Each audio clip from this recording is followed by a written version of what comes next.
औरतों को चड्डी पहना के दुकान में बैठा दिया ताकि 10 ग्राहक उनका मुंह देख करके सामान खरीदने के लिए आए। यही डेवलपमेंट है, यही तरक्की है। घर में रहने वाली खातून को हवाई जहाज का एयर होस्टेस बना दिया ताकि 200 मुसाफिर जो हवाई जहाज पे सफर कर रहे हैं वह सब उनकी गर्दन, उनका चेहरा, उनके सर के बाल, उनके हाफ पैंट, उनके सारे बदन को देखकर 2 घंटे का सफर पूरा कर ले। यही डेवलपमेंट है। ये फिल्म में जो कुछ हो रहा हॉलीवुड बॉलीवुड में, ये खूबसूरत हसीनाओं को नचा के उनको निर्वस्त्र बना के 3 घंटे तक लोग मर्दों को बैठा के और साहब खरबों रुपए का कारोबार फिल्मी हो जाए और नाच गा के जिस्म की नुमाइश करके, यही डेवलपमेंट है। यही डेवलपमेंट है। हर जगहों पे अधनंगी औरतों की तस्वीरें, चाय की दुकान से लेकर के साहब बड़े बड़े मॉल तक इन औरतों को बेपर्दा करवा के 2 पैसे कमाना, यही डेवलपमेंट है। यानी अभी एक औरत आई थी यूरोप से, वो हमसे बयान किया कि हजरत क्या बताएं, आंख के खून के आंसू रोना पड़ता। मैं भी लंदन गई थी और मैं वहां से वापस लौटी हूं।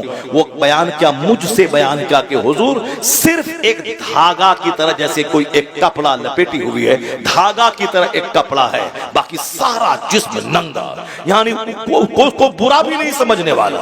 अब फिर वो कहती कि क्यों मैं वहां चला गया, ऐसे मनाजिर को मैंने क्यों देखा, जबकि मर्द अंदर में टी शर्ट है, उसके ऊपर में शर्ट है, उसके ऊपर में कोट है, क्योंकि कोट और पैंट पहनने का रिवाज चला दुनिया, पूरी दुनिया में। सारे लोग शादी ब्याह में कोट पैंट पहनते हैं साहब। सारे नेता अमेरिका यूरोप के सारे नेता मर्द वो साहब पहने हुए हैं कोट पैंट और अंदर में शर्ट है। ये मर्द जो अगर वह जींस नहीं बल्कि वह बनियान पहन के रहता तो भी कोई तूफान नहीं मचता, क्योंकि मर्द अगर बनियान पहन के कोई तूफान मचने वाला नहीं है। मर्द सिर्फ नाप से लेकर के यहाँ घुटने तक उसके सदर औरत है, इसका छुपाना फर्ज है।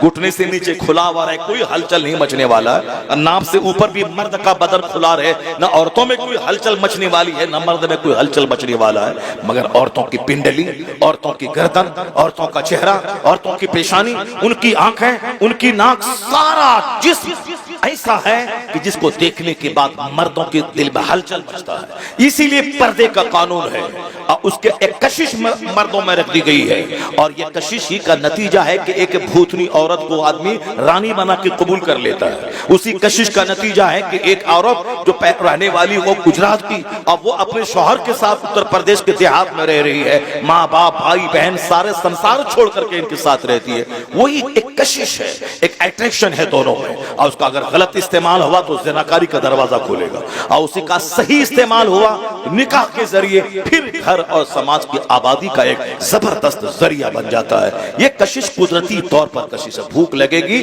दाना चाहिए, प्यास लगेगी पानी चाहिए। उसी तरह औरतों की ख्वाहिश है दाने की तरह, पानी की तरह। औरतों को भी मर्दों की ख्वाहिश है दाने की तरह, पानी की तरह। ऐसा नहीं कि भूख लगे और सामने दाना रहे और हम नहीं, दाने की चाहत हमको नहीं है। वो तो मुर्दा से बदतर है कि भूख लगी है, सामने दाना है और खा नहीं रहा है, वो तो मरीज है, बीमार है। उसी तरह मर्द है, सामने औरत निर्वस्त्र खड़ी है और इसके बदन में कोई हलचल नहीं मचे, नहीं कोई फर्क नहीं पड़ता, वो तो नामर्द है, हिजड़े से बदतर है। क्योंकि इंसान जहां है, मर्द जहां है, मर्दानगी जहां है, वहां तो कशिश है, वहां तो औरतों की ख्वाहिश है। उसी ख्वाहिश को सही लगाम देना है, सही रास्ता देना है। शैतान के नाम पे ज़िना होता है, मगर रहमान के नाम पे अगर अजनबी औरत को अपने निकाह में ले लिया गया, उसी का नाम निकाह है। वहां से सवाब का दरवाजा खुलता है, औलाद पैदा होती है, दुनिया के चलने बसने का एक जबरदस्त इंतजाम हो जाता है।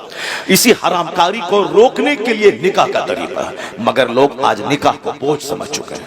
आज इस तरह ज़मीर मर चुका है आदमी का कि साहब वो हरामकारी चाहत से कर रहा है। आने वाले वक्त में ये सिस्टम भी खत्म हो जाएगा। इसी का नाम दुनिया ने डेवलपमेंट रख दिया। यानी खूब शराब पिए, पानी से ज्यादा तरक्की है, खूब नंगा नाचें, तरक्की है, और शादी ब्याह के नाम पे करोड़ों रुपए को बर्बाद करें, यही डेवलपमेंट है। आधा खाएं, 1000 रुपए की प्लेट, आधा खाएं आधा फेंकें, यही डेवलपमेंट है। वो वक्त आने वाला है। हदीस में आया है कि दाने की इज्जत करो, और रोटी गिरे नीचे तो उसको नीचे से उठा के खा लो।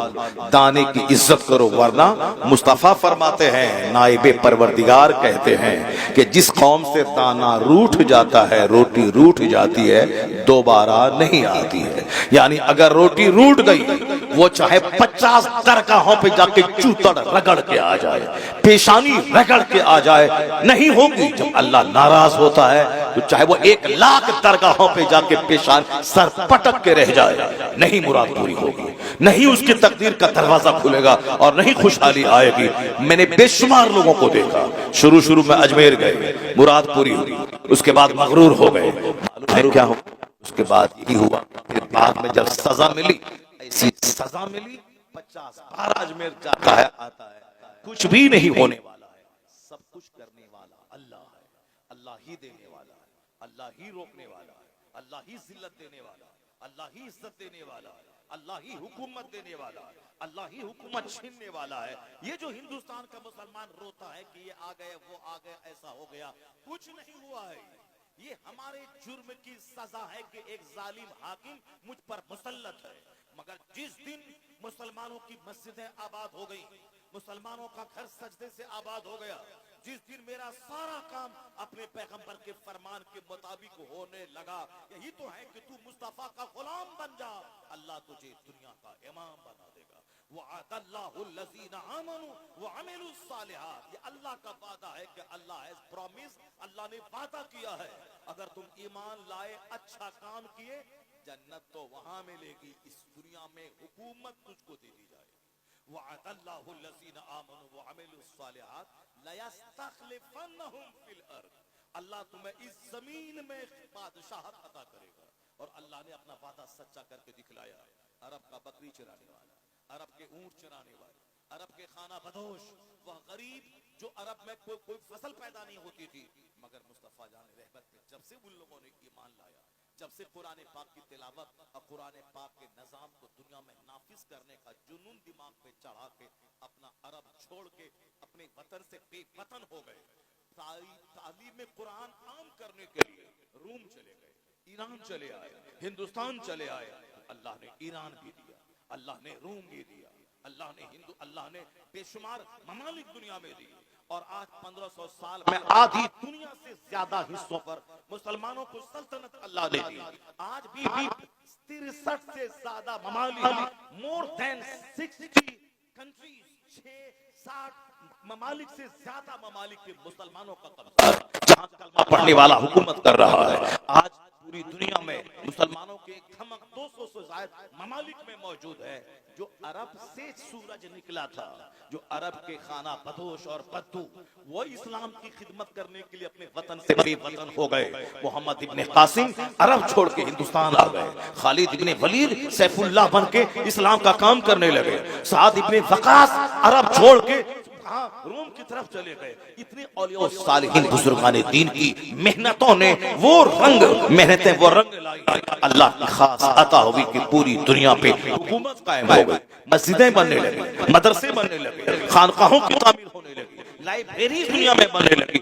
आज अगर दुनिया में कॉलेज है, मुसलमानों की देन है। अल्लाह की कसम 500 साल पहले हिंदुस्तान का एक कॉलेज नहीं था, एक यूनिवर्सिटी नहीं थी। अगर थी भी एक यूनिवर्सिटी तो वह बुद्धिस्टों की शिक्षा और दीक्षा का एक केंद्र थी। मगर JNU, AMU, Banaras Hindu university, जितनी भी यूनिवर्सिटी है, सबकी उम्र है 200 साल, 250 साल, 150 साल, 100 साल।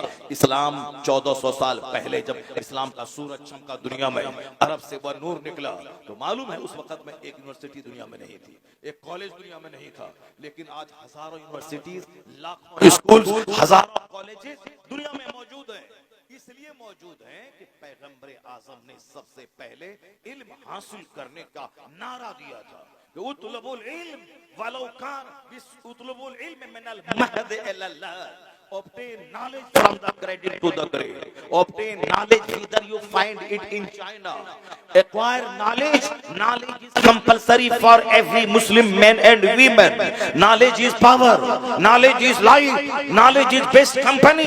यानी जितनी भी इल्म की फजीलतें आज के दुनियादार हुक्मरां बयान करते हैं कि इल्म ताकत है, इल्म रोशनी है, इल्म जेवर है, इल्म साथी है, इल्म हथियार है, इल्म डेकोरेशन है, इल्म आर्म है, जितनी बातें आज दुनिया के बड़े बड़े पढ़े लिखे लोग करते हैं, वो सारी बातें अपने मन से नहीं गढ़ के वह सारी बातें मुस्तफा ने 1400 साल पहले दुनिया को बता दी है। वो बातें मुस्तफा की हैं और ये अपनी बातें कह के दुनिया वालों के सामने बयान कर रहे हैं। यह एहसान इस्लाम का है, पैगंबर आज़म का है कि आज दुनिया में स्कूल्स हैं, कॉलेजेस हैं और पढ़ने पढ़ाने की बातें हो रही है। यह एहसान मुस्तफा की आमद का है कि आज दुनिया इल्म के नूर से जगमगा रही है। इसको तो मानना पड़ेगा। वो दो चार जलील किस्म के लोग अगर पैगंबर के खिलाफ कुछ बकवास कर रहे हैं, वो जलील अंधे हैं।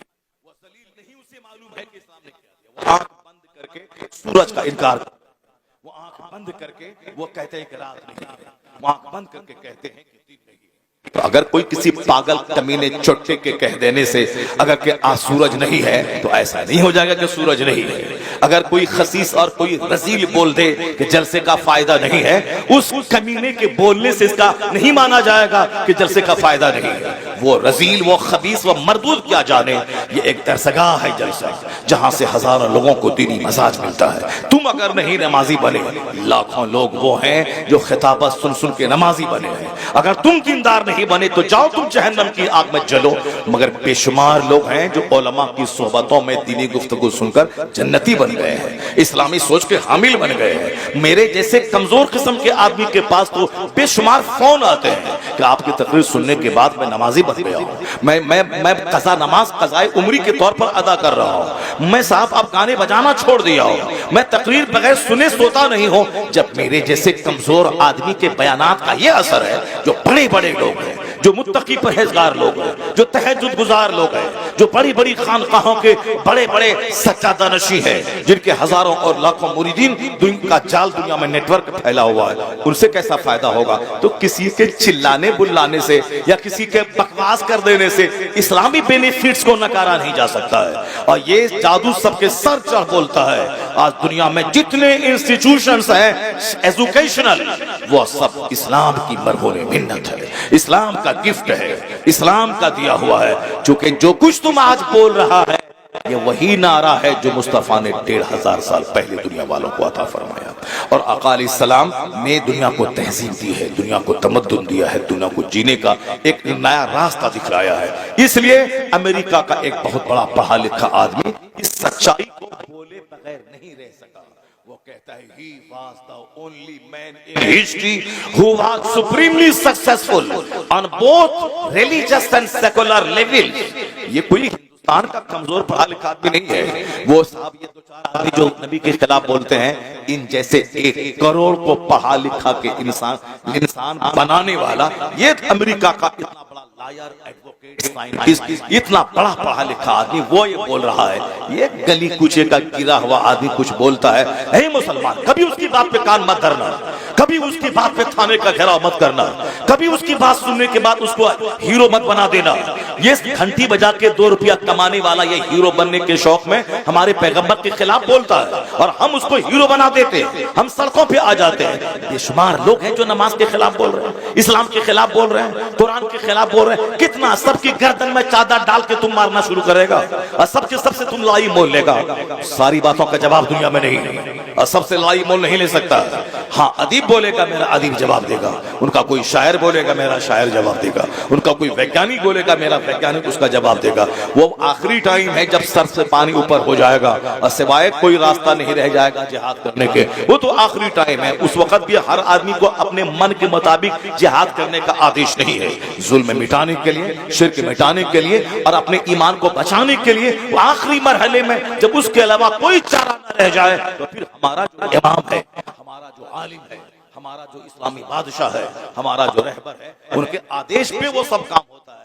ऐसा नहीं कि निकले मैदान में पत्थर फेंकने लगे, यहाँ देने लगे, वहां देने लगे। अब तो जुलूस निकलवाने में डर लग रहा है कि हम निकालेंगे जुलूस एहतजाज करने के लिए कि वो मेरे पैगंबर को गाली दी है, मुसलमानों को तकलीफ पहुंचाई है, उसको अरेस्ट किया जाए। हम एक लीगल मुतालबा कर रहे हैं। उन्होंने लाख करोड़ मुसलमानों के दिलों को ठेस पहुंचाया है। हम मुतालबा ही कर सकते हैं, ऐसा नहीं कर सकते हैं कि उनके गले में चादर डाल करके जेल में ठूस दें। नहीं, हम जहां रहते हैं मुतालबा कर सकते हैं। तो हम मुतालबा कर सकते हैं। गाली दिया मुंबई का आदमी और हम सामने वाले पुलिस को क्यों मार रहे हैं, वहां साफ पटरी क्यों उखाड़ रहे हैं, हम क्यों किसी घर में आग लगा रहे हैं। उसके बाद जब पुलिस वाला आता है तो हमारे घर पे बुलडोजर चला देता है, हमारे 1000 आदमी को मार देता है, तो उसका जिम्मेदार होगा कौन? उसका जिम्मेदार वही होगा जो बुखला के सामने आया, जो सामने वाले को पत्थर मारा। क्यों मारा तुम्हारे पैगंबर को गाली दी तो क्या मतलब तुम उसको कत्ल कर देगा?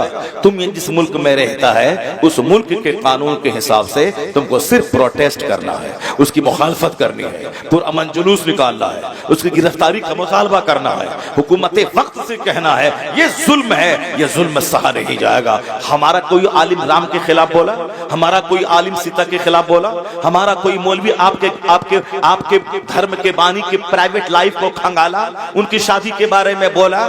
नहीं बोला। तो फिर तुम क्यों बोला? तेरा आदमी क्यों बोला? हमारे पैगंबर की अच्छी बातों को नहीं बोल सकता है?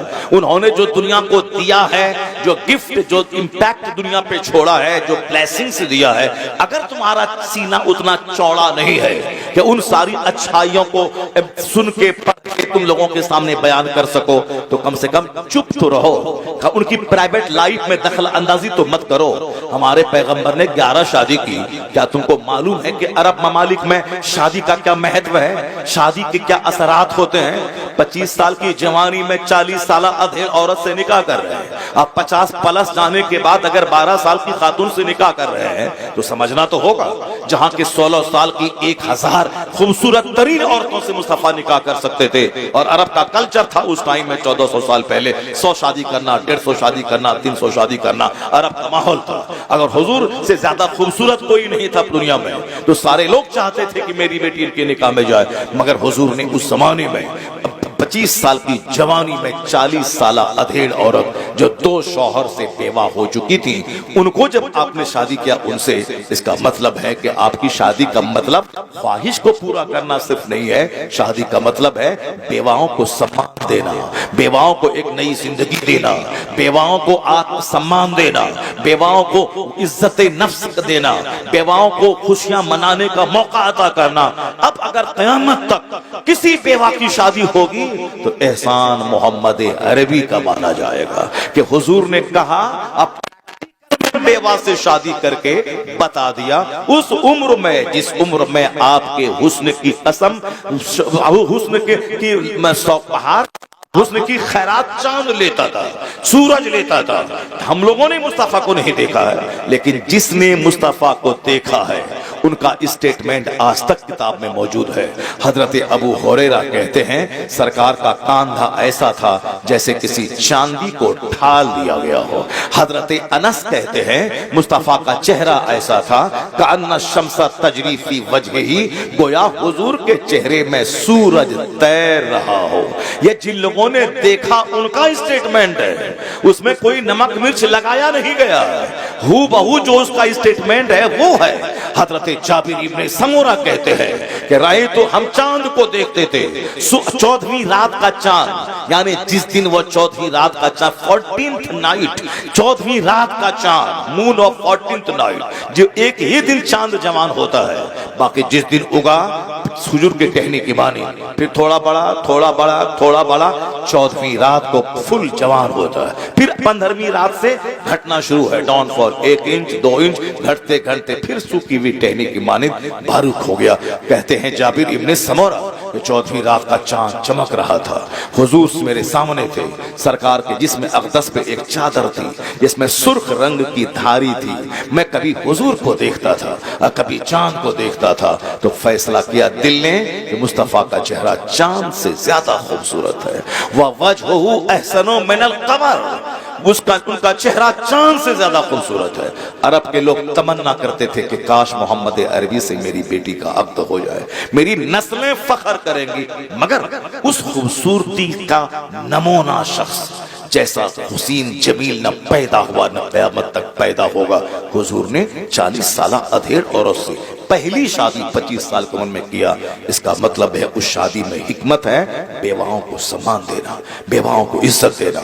अब अगर वही नबी 50 साल प्लस जाने के बाद अगर 12 साल की खातून से निकाह कर रहे हैं तो फिर ऐसे नहीं, देखो तुम्हारे नबी ऐसा कर दिया, ऐसा कर दिया। नहीं नहीं, वहां जब पहली शादी को मिला के समझोगे तब हिकमत समझ में आएगी। जब शादी की तमन्ना थी उस वक्त तो 40 साल अधेड़, और जब 50 प्लस जाने के बाद ऐसे भी ख्वाहिश आदमी की नेचुरली घट जाती है, औरतों की चाहत 50 साल के बाद कम हो जाती है। उस जमाने में 9 साल 12 साल की खातून से सैयदा आयशा रज़ी अल्लाह तआला अन्हा से अक़्द करना, इसका मतलब है जब वहां हिकमत है यहाँ भी हिकमत होती है, यहाँ हिकमत होती है। और कोई मैटर नहीं मिलता है 1400 साल के अंदर में काफिरों, मुशरिकों, इस्लाम के दुश्मनों को ले दे करके इसी शादी के पीछे पड़ा रहता है। सरकार की जितनी बीवियां हैं उन तमाम बीवियों में सारी बीवियां बेवा थी, अक्सर बीवियां बेवा थी या कुछ तलाकशुदा थी। एक बीवी आपकी सिर्फ कुंवारी थी जो सैयदा आयशा थी। वह हुजूर ने अपनी चाहत से नहीं किया था, अल्लाह ताला जनाब जिब्राइल अमीन के जरिया हुजूर के ख्वाब में सैयदा आयशा का चेहरा दिखला के ये कहा था अल्लाह की पसंद है कि इससे आप निकाह कर ले।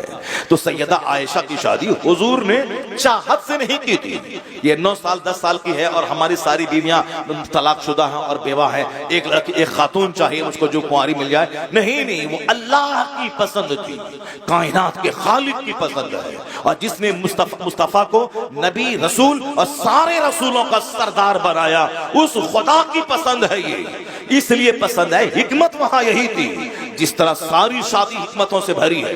एक खानदान है मदीने में जो कहता था इस्लाम मिटा देंगे, जो कहता था इस्लाम के पैगंबर को कत्ल कर देंगे, जो कहता था इस्लाम का साथ देने वाले मुस्तफा के सहाबा को निगल जाएंगे। लेकिन उस खानदान की एक बेवा खातून से हुजूर ने शादी कर ली, वो खातून रजामंद हो गई। और जब उस खानदान की बेटी मुस्तफा के निकाह में आई और हुजूर के अखलाक, हुजूर के किरदार, हुजूर के तमाम कमालात को देखने के बाद जब वो खातून अपने खानदान के बाप दादा के सामने बयान किया तो पहले तो वह लोग सोचा था कि मोहम्मद ऐसे हैं वैसे हैं, लेकिन जब अपनी बेटी की ज़बानी हुजूर की खलवत, हुजूर की जलवत, हुजूर की तन्हाई की सारी दास्तान सुनी, सारा कबीला कलमा पढ़ के मुस्तफा का गुलाम। ये है मुस्तफा की शादी की हिकमत, ये है हुजूर की शादी की हिकमत। खालिद इब्ने वलीद जैसा सैफुल्लाह, अल्लाह की तलवार। मालूम है कि मैदान ओहद में 70 सहाबा शहीद हो गए थे। जो जंग जीती हुई थी वो जंग की बाजी हारी गई। मुस्तफा ने कहा था तीर अंदाजों से कि यहाँ खड़ा रहना, यहाँ जगह छोड़ के मत जाना, चाहे जंग जीते या हारे तुम ये जगह छोड़ के मत जाना। और जब जंग जीत गए मुसलमान, उन लोगों में से किसी ने कहा कि अब तो जंग जीत गए तो अब यहाँ रहने का कोई मतलब नहीं है, अब हमें भी माल गनीमत लेना चाहिए, जिससे इसको छोड़ के कुफार भाग चुके हैं। मगर किसी ने मना किया कि हुजूर ने कहा है कि चाहे जंग जीतें या हारें ये जगह नहीं छोड़नी है। मगर लोगों ने अपनी अक्ल से ये समझा कि हुजूर तो दुश्मनों को रोकने के लिए हमको खड़ा किया था ताकि दुश्मन यहाँ से दाखिल ना हो। मगर अब वो बात तो रही नहीं, क्योंकि अब तो जंग जीत चुके हैं हम, इसलिए वह लोग चले गए मैदान जंग। तो वही खालिद इब्ने वलीद थे जो पीछे से घूम करके उसी रास्ते से दोबारा अंदर घुस के वो खतरनाक अटैक किया कि 70 सहाबा शहीद हो गए। जीती हुई जंग बज़ाहिर शिकस्त में तब्दील हो गई। आका अलैहिस्सलाम जख्मी हो गए, आपके दंदाने अक़दस शहीद हो गए, आप लहूलहान हो गए, आप पहाड़ के ऊपर में एक गड्ढे में आप वहां नीचे चले गए। इस और काफिरों ने अफवाह फैला दी, इस्लाम के पैगंबर शहीद हो गए।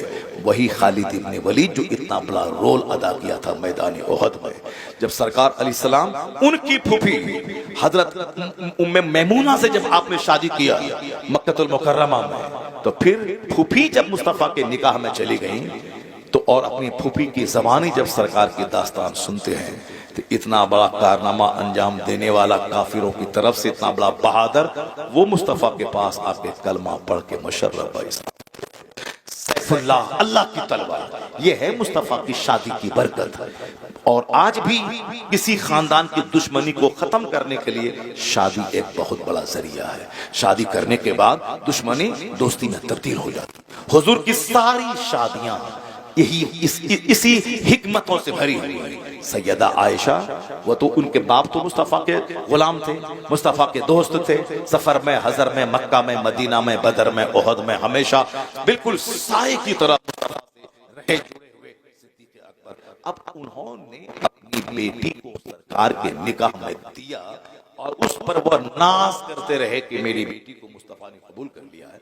अगर हुजूर जबरन ऐसा करते ख्वाहिश की वजह से तो कभी सिद्दीक अकबर अपनी बेटी को नहीं देते। अब मक्का के उस वक्त के सारे लोग उस निकाह को बुरा समझते, लेकिन न किसी ने बुरा समझा, क्योंकि ऐन फितरत के मुताबिक वो शादी थी। अब लड़की चाहे 10 साल के बाद जवान हो या 15 साल के बाद जवान हो, जवान होने के बाद वो शौहर के काबिल है।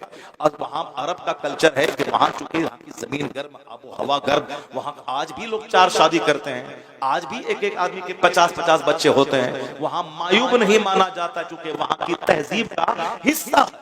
अब सैयदा आयशा की शादी कम उम्री में हुई, मगर जवान होने के बाद रुखसती हुई और आप हुजूर के हरम सरा में तशरीफ लाए। हिकमत यही थी कि सरकार ने हम कयामत तक का पैगाम दिया कि क्या करना है क्या नहीं करना। मर्दों के कानून, उसूल और ज़ाब्ते मस्जिद नबवी के मेंबर से जो आपने कहा, अबू हुरैरा ने नकल किया, अब्दुल्ला इब्ने उमर ने नकल किया, अब्दुल्ला इब्ने मसूद ने उसको याद रखा। लेकिन सरकार जब अपनी बीवी के हुजरे में रहते थे, जब वहां 10-12 घंटे आपके गुजरते थे, वहां हुजूर ने क्या बोला, वहां हुजूर ने क्या कहा, क्योंकि सरकार के सारे इरशादात एक मार्किंग स्टोन है, हमारे लिए लाइट का काम करते हैं। औरतों के बारे में मखसूस कवानीन, उसूल और ज़ाब्ते हैं, वो जो सरकार मस्जिद नबी की मेंबर से नहीं बोल सकते, वो खवातीन के बीच में आप कह सकते हैं। आपकी सारी बीवियां या तो 40 साल प्लस है, 40 प्लस है। 40 प्लस जाने के बाद कुव्वते यादाश्त आदमी की कैसी होती सबको मालूम है। एक बीवी तो चाहिए जो गेट बाई हार्ट करने वाली हो, जो जबरदस्त कुव्वते यादाश्त हो, जो मेमोरी पावर उसकी हाई हो, हुजूर जो बोले उसको याद कर ले। सिद्दीक अकबर जैसे महान की बेटी सैयदा आयशा थी।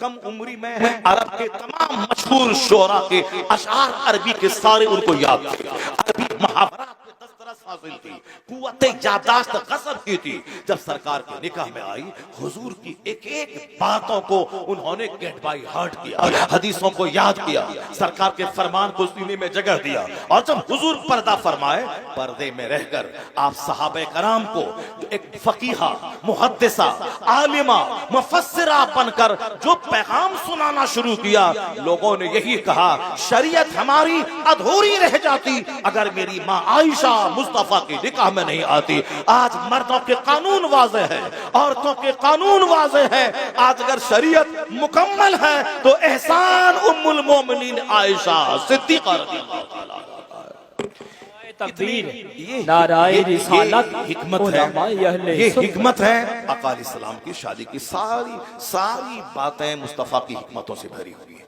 ये बात। मगर ये खबीस, ये रजील, ये मरदूद, ये मुस्तफा के बारे में कैसी कैसी बातें करता है। अब इनकी बातों का जवाब यही है। अमेरिका का डॉक्टर माइकल हार्ट कैसी उन बातों को फैलाई, उसकी बातों को अपने घर की दीवार में लिख ली, उस बातों को अपने स्कूल में लिखी। अगर ये रामगिरी जैसा खबीस नबी के बारे में गलत बोलता है, नुपुर शर्मा जैसी खबीसा बोली, तो अब लड़ने की जरूरत नहीं है, सड़क पे आने की जरूरत नहीं है। ये बताना है कि तेरी औकात तो कुछ नहीं है, मगर जो दुनिया का सबसे बड़ा विद्वान है, जो दुनिया का सबसे बड़ा पढ़ा लिखा आदमी है, उसने मेरे पैगंबर के बारे में क्या कहा। तेरी हैसियत तो कुछ नहीं है, मगर डॉक्टर माइकल हार्ट कहता है, he was the only man in history who was supremely successful on both levels, religious and secular। Mustafa के बारे में डॉक्टर माइकल हार्ट कहते हैं, अमेरिका का सबसे बड़ा पढ़ा लिखा, वो कहते हैं इस रुए जमीन का, इंसानी तवारीख का, ह्यूमन हिस्ट्री का, मानव इतिहास का एक लौता इंसान मोहम्मद अरबी है, जो मजहब और सियासत दोनों सतह पर सबसे ज्यादा कामयाब तरीन शख्स है। He was the only man in history who was supremely successful on both levels, religious and secular। Bombay में प्रोटेस्ट करने वाले रामगिरी जैसे कम पढ़े लिखे आदमी, जलील आदमी को हाईलाइट करने और पूरी दुनिया में शोहरत दिलाने का काम करने वाले, इनके पीछे इस तरह के हजारों हजारों लाखों लोग हैं, इस तरह के हजारों लोग हैं जो बंद कमरे में मुस्तफ़ा के खिलाफ बोलते हैं। तो हम सबके दरवाजे पे जाके कान लगा के सुन करके गुस्से में आके साहब आप उसके खिलाफ उसको हीरो नहीं बना दे। नहीं, बहुत सारी बातें अनसुनी की जाती है। वइज़ा ख़ातबहुमुल जाहिलून क़ालू सलामा। अल्लाह कहता है ये मुसलमान जब जाहिलों की बात सुनते थे तो दूर से ही कहते थे सलाम, तो पर उनकी हर बात का जवाब नहीं देते थे। तो सारी बातों का जवाब नहीं, आज उनकी बातों का जवाब यही है। हिंदुस्तान के राष्ट्रपिता तुम नहीं हो, गांधी जी हैं। गांधी जी ने क्या कहा? अब तक मैं ये समझता था कि इस्लाम तलवार के बल पे फैला है, लेकिन जब से मैंने कुरान का हिंदी अनुवाद पढ़ा और जब से मैंने इस्लाम के पैगंबर की पवित्र जीवनी पढ़ी तो अब मुझको यकीन हो गया कि इस्लाम तलवार के बल पे नहीं फैला है। इस्लाम अपनी सच्चाई, अपनी सफाई, अपनी ट्रूथ, अपनी क्लैरिटी, अपनी रियलिटी, अपनी सिंपलिसिटी की वजह से सारी दुनिया में तूफान बन के छा गया है।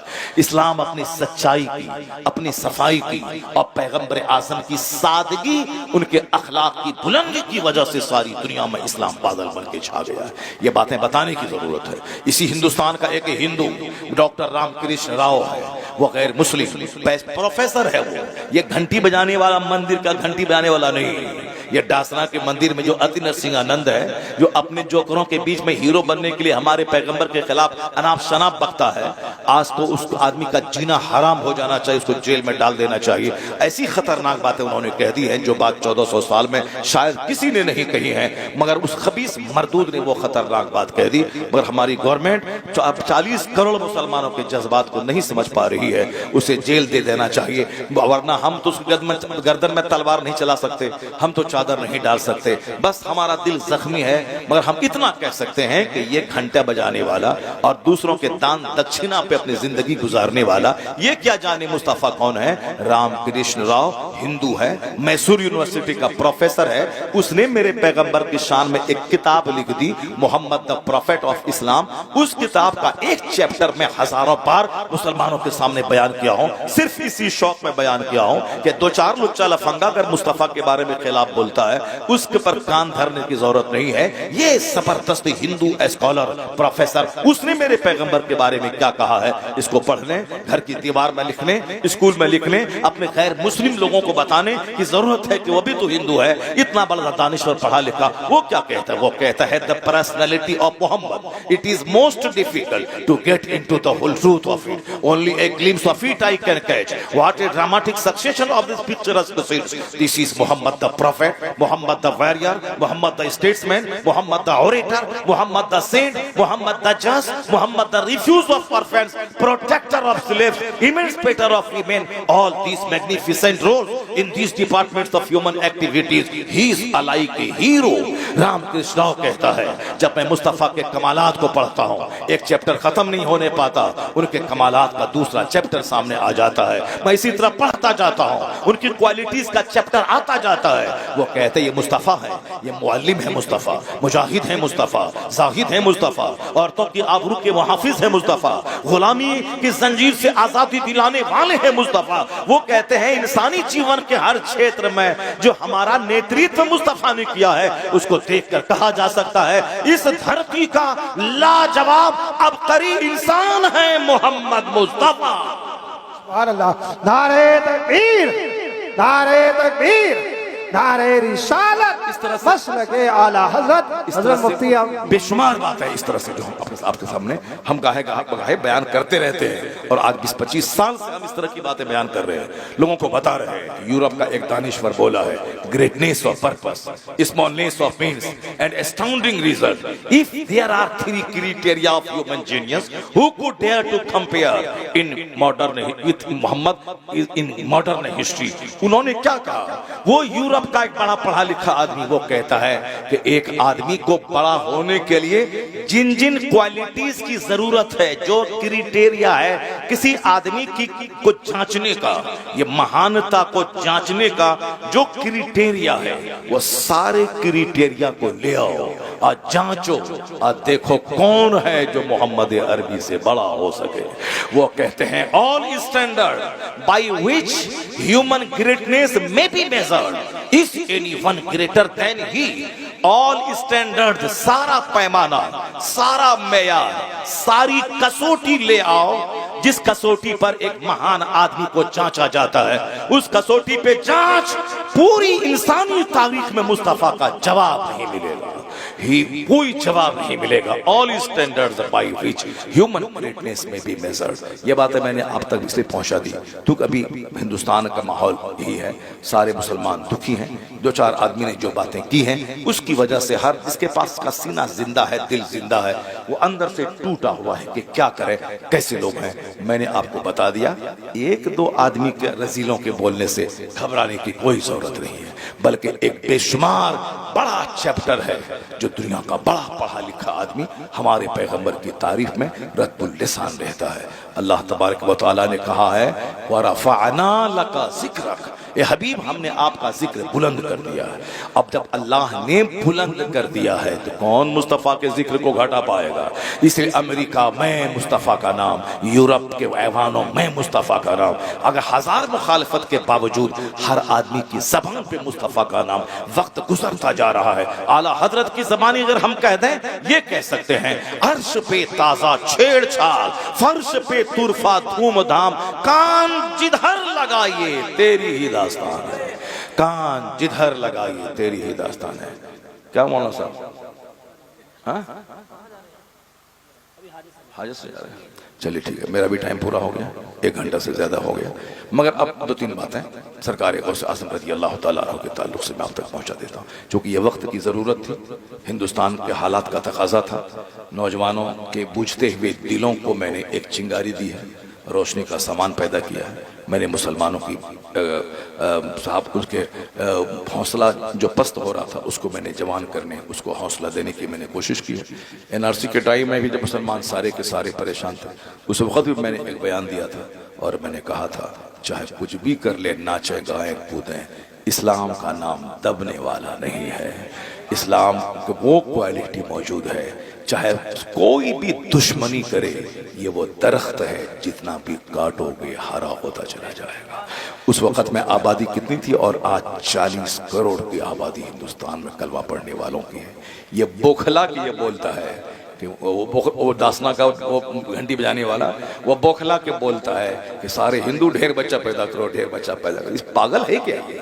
पहले बोलता है हम दो हमारे दो, आबादी ढेर बढ़ रही है, आबादी ज़्यादा हो रही है, मसला हो जाएगा खड़ा रोजी रोटी का, इसलिए अब बच्चा कम पैदा करो। और आज हमारी दुश्मनी में कहता है कि ढेर बच्चे पैदा करो, ढेर बच्चे पैदा करो। ढेर बच्चे पैदा करने से क्या होगा बंदे? सारी दुनिया का खुदा है जो अपने महबूब का नाम इतना ऊंचा किया है कि कोई दुनिया का हादसा मुस्तफ़ा के नाम को घटा नहीं पाएगा। एक नाम ये मोहम्मद है जो बढ़कर घटा नहीं, वरना हर एक उरूज में पिन्हा ज़वाल है, हर उरूज में पिन्हा ज़वाल है, मगर एक नाम ये मोहम्मद है जिसको कोई सवाल ही नहीं है। अभी अगर दुनिया 10,000 साल और बाकी रहेगी तो 10,000 साल में मुस्तफ़ा का कलमा पढ़ने वाला अभी 200 करोड़ है। अगर दुनिया 10,000 साल 2,000 साल और आगे बढ़ी, यह 200 करोड़ की तादाद 1,000 करोड़ में बदल जाएगी। और मुझे यकीन कामिल हासिल है, चूंकि अल्लाह ने महबूब का जिक्र इतना बुलंद किया है कि बाद अज खुदा बुजुर्ग तो किस्सा मुख्तसर, अल्लाह के बाद अगर कोई सबसे बड़ा है मुस्तफ़ा की ज़ात गिरामी। सरकार गौसे आज़म की कहानी बहुत सुने होंगे आप। गौसे आज़म 12 साल की डूबी कश्ती निकाल दिया, गौसे आज़म ने मरी हुई मुर्गी को जिंदा कर दिया। ये करामत ही हम लोग सुनते रहते हैं।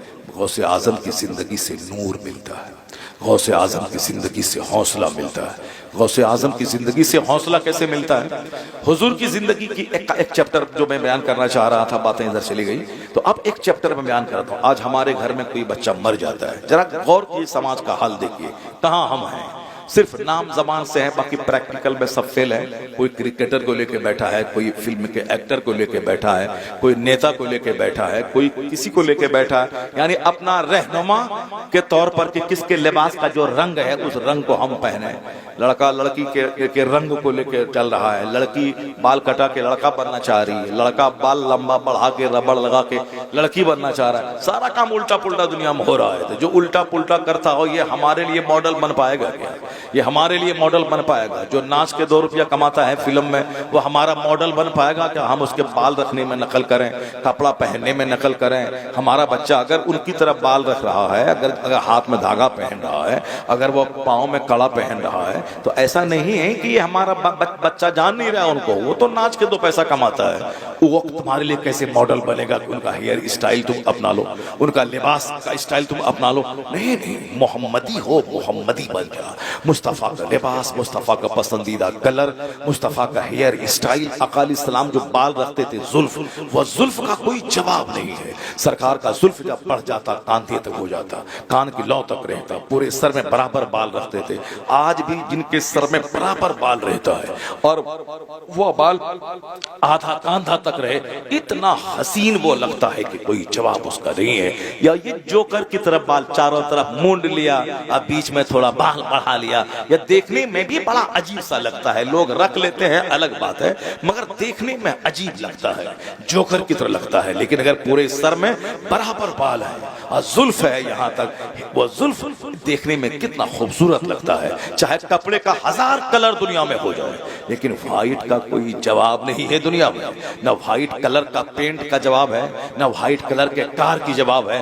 भले ही आज ब्लैक कलर चला हुआ है, मगर थोड़ी सी धूल जमी तो कार की जैसी की तैसी हो जाती है। चाहे वो फॉर्च्यूनर रहे, चाहे वो साहब इनोवा क्रिस्टा रहे, चाहे वो साहब महिंद्रा कंपनी की स्कॉर्पियो एन क्यों न रहे, कोई भी गाड़ी है, ब्लैक कलर की गाड़ी थोड़ी सी धूल चढ़ी वो बदसूरत होती। मगर व्हाइट चाहे 50 दिन उस पर धूल जम जाए, मगर उसके बावजूद भी उसका व्हाइट की कलर की वजह से वो गाड़ी चमकती रहती है। व्हाइट का कपड़ा, व्हाइट कलर, क्योंकि व्हाइट मुस्तफा का पसंदीदा रंग है। सुभान अल्लाह। यही वजह है कि आज उस रंग को अमेरिका पसंद करता है, वो रंग फिल्म का हीरो पसंद करता है, वो रंग एक बड़ा लीडर पसंद करता है, वो रंग सबकी पसंद है। वो जो उस रंग में हुस्न है, उस रंग में सादगी है, क्योंकि वो मुस्तफा की पसंद है। मेडिकल पॉइंट ऑफ व्यू से कहते हैं कि जो लौकी कद्दू है, इसमें ये इस कदर डाइजेस्टिव है कि चाहे जिसके 1000 गैस्ट्रिक हो, मगर वो बिल्कुल सूद हजम है, जल्दी हजम हो जाने वाली वो चीज है।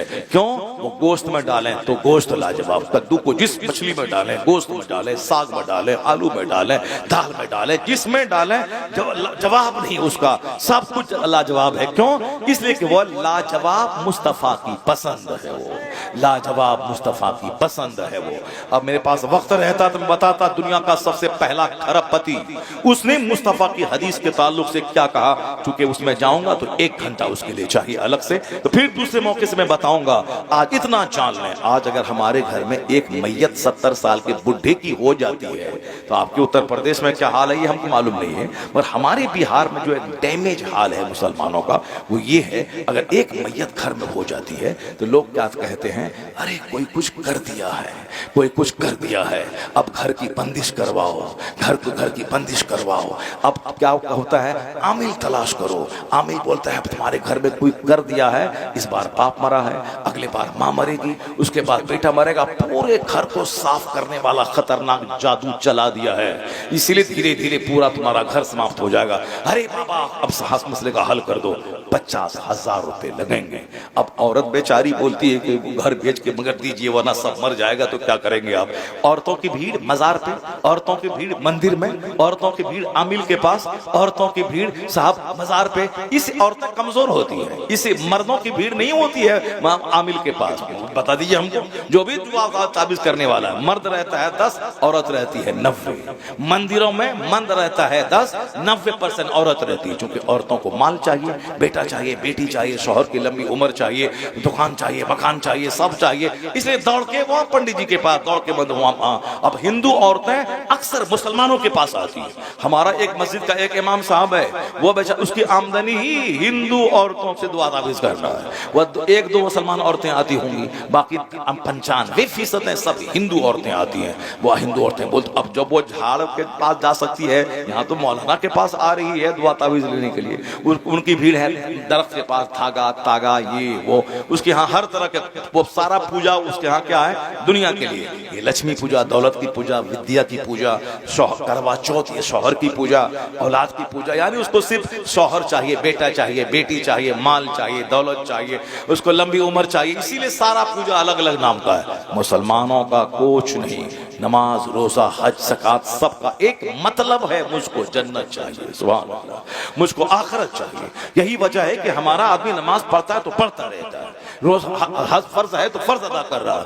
वहां क्या है कि माल मिला तो ठीक है, नहीं मिला तो मूर्ति को उठा के बाहर फेंक दिया उसको। हम तुमको बोलते हैं 10 दिन से कि मेरा बेटा का बुखार है, ठीक कर दो, नहीं ठीक किया, लिया उठा के फेंक दिया उधर, बस। तो अब उसको अपने मन से जिसको चाहा खुदा बना लिया, जिसको चाहा उठा के फेंक दिया। हमारे यहाँ चूंकि सारी इबादतों से मतलब मकसद है जन्नत और आखिरत, इसलिए मस्जिद आबाद, मदरसा आबाद, खानका आबाद, जलसा आबाद, काबा आबाद, 24 घंटे तवाफ चलता रहता है। चूंकि मकसद दुनिया दौलत नहीं, मकसद जन्नत पाना है, और वो क़यामत कायम होने के बाद है, इसीलिए आबाद। और वहां चूंकि औरतों की भीड़ है, औरतों का दिल कमजोर होता है, उसी का देखा देखी हमाम बाबा के पास औरतों की भीड़ है, नहीं हमारा पूरा घर उजड़ जाएगा। अब इतना सर के बाल नोचती है कि जाना होगा बाबा के पास, अब 50,000 उसको दो, वो घर क्या की बंदिश क्या करेगा। वो बोलता है कि हाँ चलो ठीक हो गया, आप कोई नहीं मरेगा। ये बताइए कोई बात भी नहीं मरेगा, दुनिया में हर पैदा होने वाले को मर जाना है, और ये बोलता है कि अब कोई नहीं मरेगा।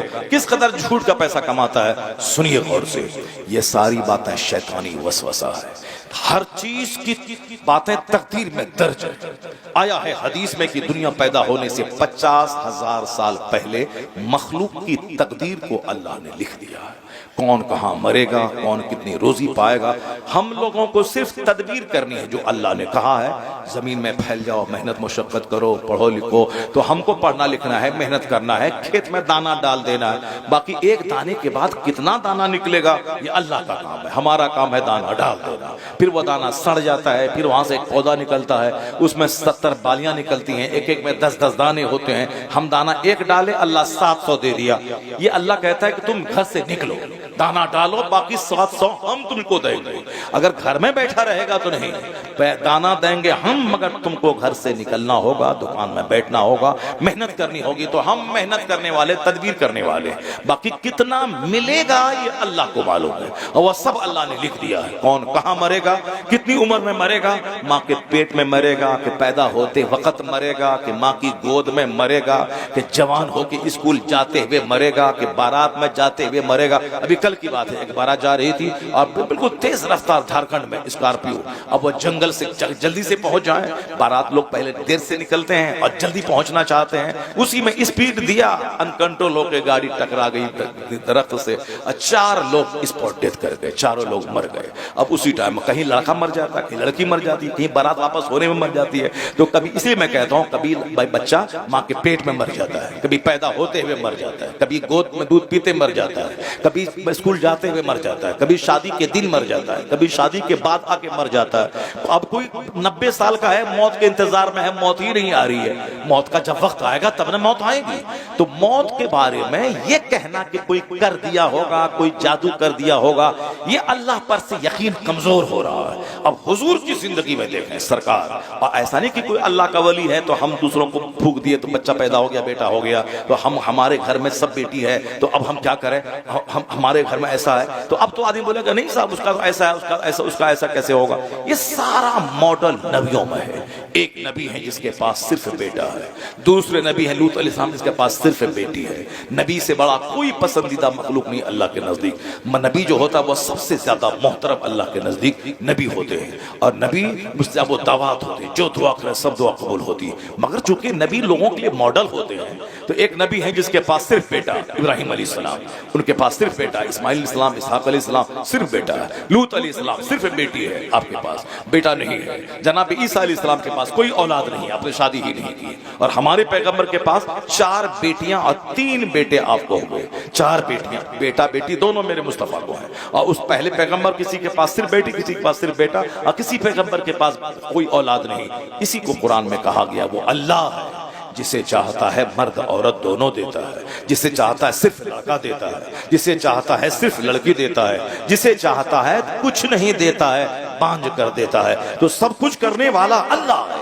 ये यकीन घटा, कमजोर हुआ, अब बुढ़ा भी मरता है तो घर की बंदिश का ख्याल आता है, किसी के जादू टोना करने का ख्याल आता है। अल्लाह पर यकीन कमजोर हुआ, खरबों कमाले चेहरा काला रहेगा।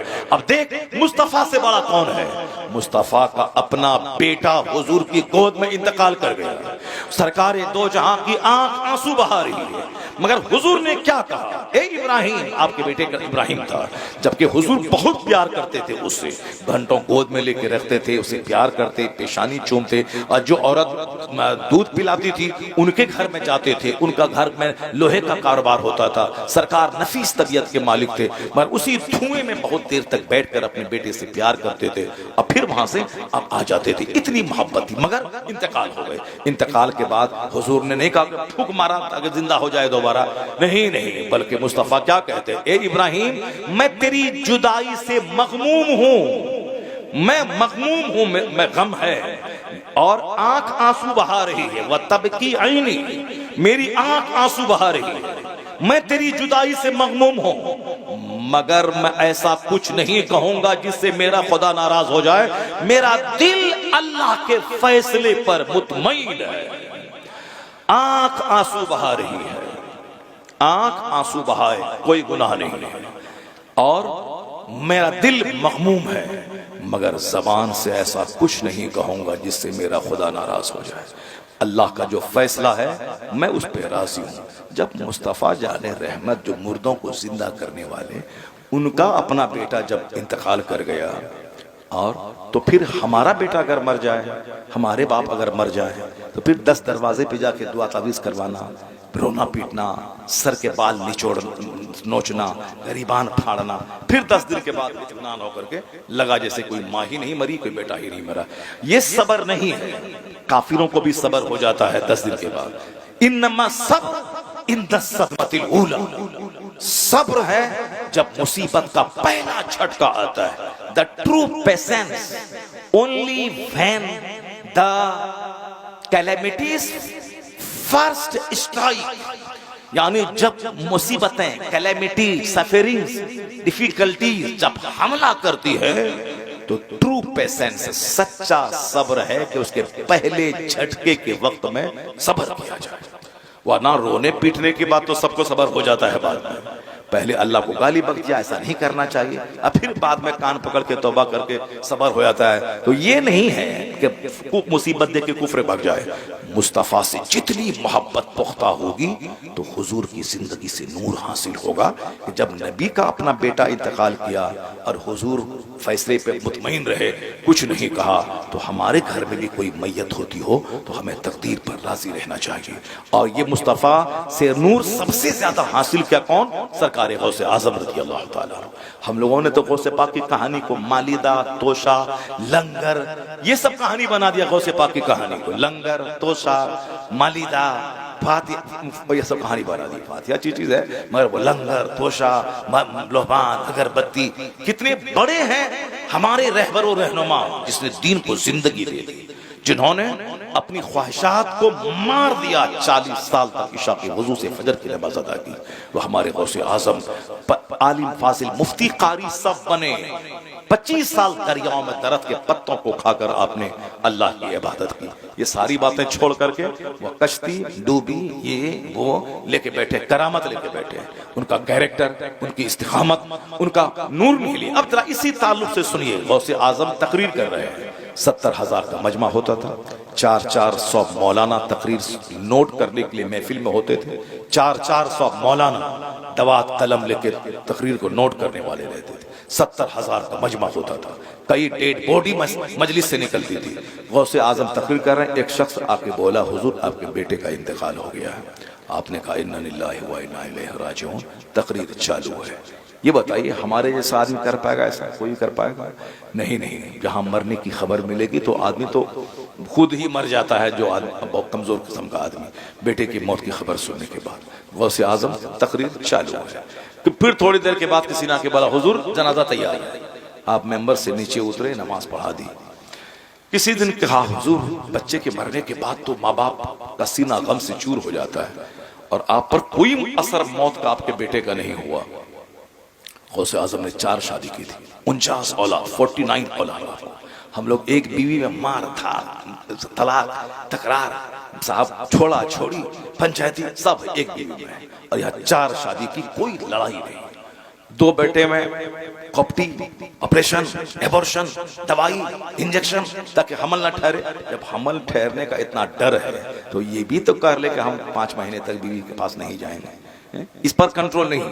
कॉप्टी, इंजेक्शन, एबॉर्शन, मेडिसिन, जब औलाद से डर है तो फिर सोबत क्यों करता है? सोबत मत करो, एक साथ रहो, सोबत मत करो। इससे सोबत भी करता है और औलाद से भी डर है, जबकि यकीन कमजोर हुआ इसीलिए से। अब कॉप्टी, इंजेक्शन, ये गौसे आजम को 49 औलाद हुई, मगर कभी चेहरा आपका हल्का नहीं हुआ कि बच्चों को कहां से खिलाएंगे, क्योंकि आपको मालूम था वमन यतवक्कल अलल्लाह फहुव हस्बुह, जो अल्लाह पे भरोसा करता है अल्लाह उसके लिए काफी हो जाता है।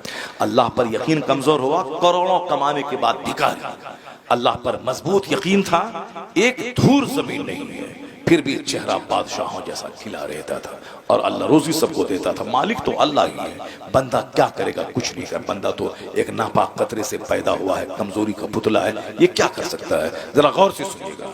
गौसे आजम से कहा हुजूर बच्चा के मरने के बाद तो लोग परेशान हो जाते हैं, आपके बच्चे के मरने की खबर मिली, इन्ना लिल्लाहि व इन्ना इलैहि राजिऊन, जनाजे की नमाज आपने पढ़ा दी, आखिर ये क्या है? समझ में नहीं आया। गौसे आजम का जवाब सुनिए।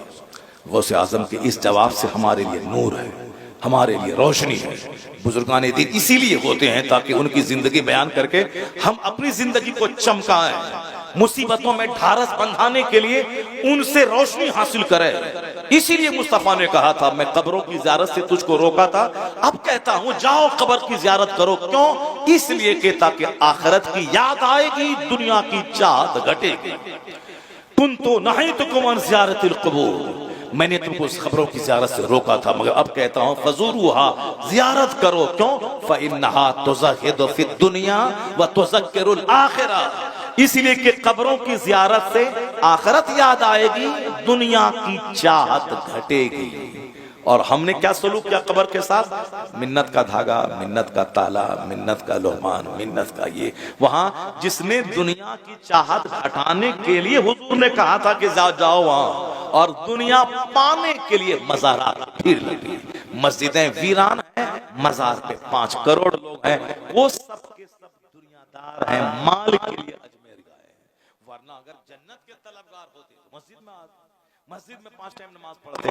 मज़ार पे क्यों गए? मज़ार पे गए दुनिया चाहिए, मटेरियल माल चाहिए। वहां जाने के बाद मुराद वो सब दुनियादार हैं जो मज़ारों पे भीड़ लगाते हैं, बाकी जो दीनदार हैं वो तो मस्जिदों में भीड़ लगाते हैं। अब फुर्सत मिली तो कभी, और दुनिया की चाहत खटाने के लिए अल्लाह के वली के आस्थाने पे दूसरे वक्त में जाके हाजिरी देते हैं।